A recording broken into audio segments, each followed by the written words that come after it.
Cek cek ya, halo YouTube, kembali lagi di channel FZ Catur. Nah, kali ini kita akan melihat sebuah game yang sangat indah sekali, dimana kita akan belajar bagaimana caranya membuka jalur dan melakukan sebuah pengorbanan demi mendapatkan langkah-langkah yang indah.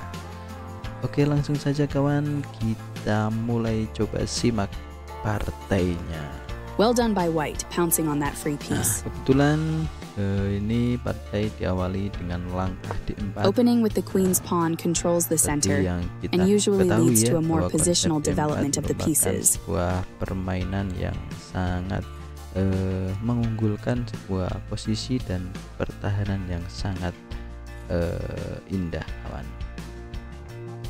Oke, dibalas dengan langkah kuda merupakan jawaban terbaik untuk menghadapi D4. Dan di sini dia melangkahkan langkah kuda ke F3 ya, sebagai langkah teoritis untuk menyokong pion yang ada di peta pusat sini, kawan. Oke, langsung diancam dengan menggunakan pion di C5. Dan di sini ancamannya cukup serius, maka putih cukup santai dengan mempertahankan pion. Dan di sini menambah lagi penyerangan ya, kawan. Nah, tapi ini sebenarnya bisa membuat putih mendorong pion di sini ya, kawan. Dari itu anjuran langkahnya untuk hitam yaitu mendorong pion D4. Nah, langkah kesalahan, langkah terlewat. Nah, jadi yang terbaik harusnya putih ya bisa mendorong. Nah, tapi putih tidak melihat ya kesempatan untuk mendorong pion, sehingga langkah kuda di sini. Nah, ada langkah kuda di sini merupakan langkah yang melewatkan kesempatan untuk mengusir kuda. Oke, sebelum diusir mempersiapkan langkah. Nah, tetap masih terbaik tadi kawan ya, D5 ya, menguasai pusat untuk hitam, dan di sini mempertahankan pion. Nah, sini ada langkah gajah ke D3 ini ya, untuk sentralisasi, membuka jalur-jalur yang terbuka seperti ini, kawan ya. Juga ini. Nah, salah satu keunggulan ya, gajah ditempatkan di D3. Oke, rokade masih langkah standar di dalam pembukaan. Ada pengembangan seperti pion. Nah, dan di sini ada langkah yang indah sekali, yaitu mendorong pion. Nah, ini merupakan salah satu langkah terbaik, yaitu mendorong pion di sini membuat kuda di sini semakin kuat, kawan ya. Nah, ini bisa kalian contoh nanti ya, caranya mempertahankan gajah di sini. Dan ada mendorong pion, ini langkah terbaik juga, kawan ya. Bagaimana putih mendobrak ya. Nah, ini tanpa mengkhawatirkan raja yang ada di D1 di sini. Nah, jalur di sini terbuka. Nah, jalur di sini terbuka. Nah, apakah berbahaya atau tidak? Nah, nanti kita simak. Kalau pion di sini masih kuat, kawan ya. Dan di sini masih kuat karena masih bisa disokong oleh menteri di sini dan juga kuda, jadi masih kuat. Oke, pion pusat diambil merupakan langkah tidak akurat ya. Lebih baik melangkahkan mundur kudanya dan membuat serangan di petak F sini, kan. Ini diserang. Nah, diambil dengan langkah pion E, membuat struktur pion yang sangat kuat. Jadi harus kalian pertimbangkan ya ketika kalian ingin bermain dengan langkah pion. Oke, mengusir kuda hitam. Nah, harusnya dia naik ya, meskipun kalah satu pion, tapi masih cukup solid, tapi dia malah mundur, sehingga putih bisa melancarkan serangan yang sangat brilian ya, di atas terbaik ini ya, langkah ini ya. Nah, langkah ini di atas terbaik dan dimakan pastinya, karena tidak dimakan pasti kehilangan satu pion, dan ini sangat merugikan. Dan jika nanti ada ancaman skakmat ringan seperti misalnya ini ada benteng sini, nah, menteri bisa didorong naik ya, meskipun ditutup masih ada langkah di sini. Yes. Ada kuda yang juga siap makan. Ada ancaman skakmat di sini.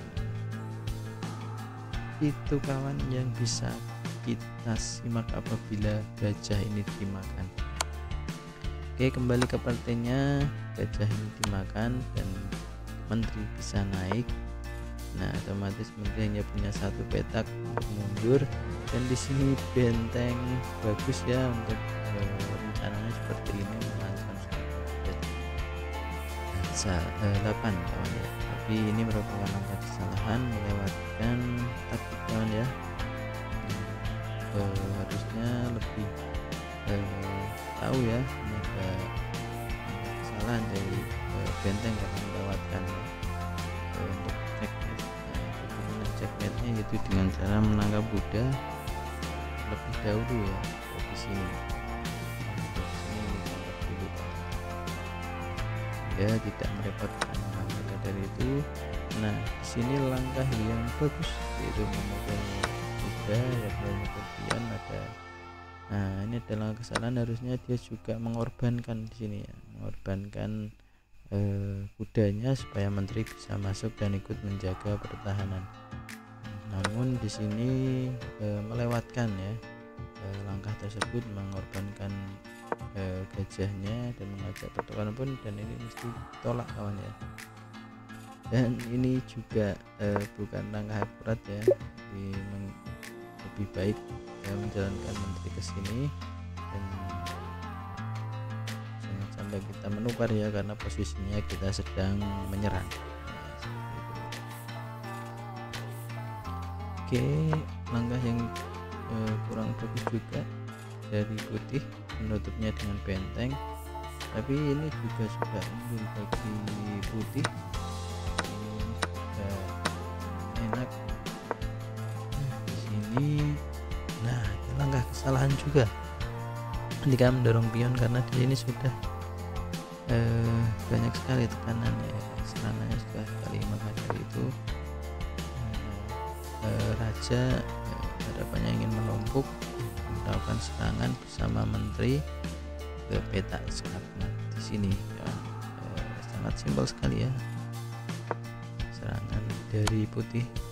Kan tetapi di sini dia tidak tahu kawan ya serangan tersebut, maka dia itu langsung saja dikorbankan dengan bantuan 2 benteng. Ini juga cukup kuat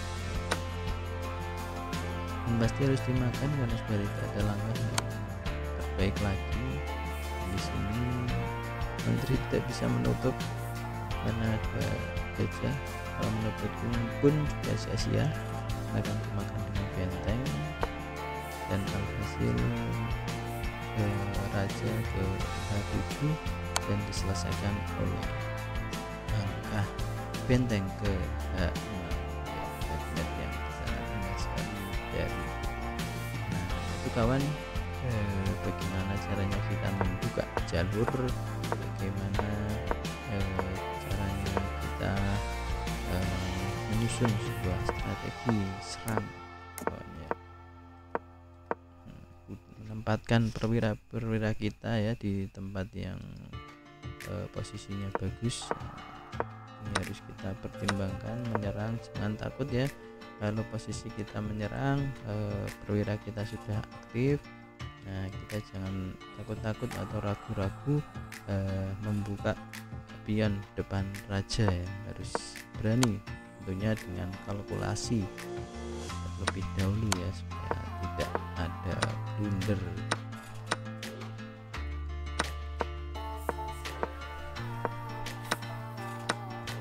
Ini partainya kita simak lagi, bisa belajar teman-teman. Dan skakmat. Oke, itu saja kawan yang bisa kita simak di game ini. Semoga menginspirasi teman-teman untuk semangat terus dalam bermain catur ya. Oke, itu saja. Salam catur gen una sumus, kita satu keluarga.